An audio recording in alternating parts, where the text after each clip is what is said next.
at the end of the day, even the team we've got, we intertwine in so many different ways. We had to learn each other.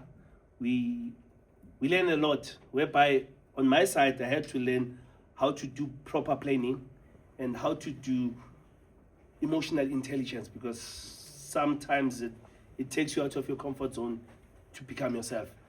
But what I've learned, it has been a lot. The guys I've been with, we've been through different teams. It has been played 4 or 5 times. This 9 days, it has been amazing. Daniela, keep up the good work. You've shown us, you've even introduced us to having guts amongst ourselves as a team, to say it out, what you feel that your teammate is not doing the best. And by so doing, that built a lot of us, because you tend to notice that people I've met for the nearly 9 days, they know me better than the people I thought they know me more than enough.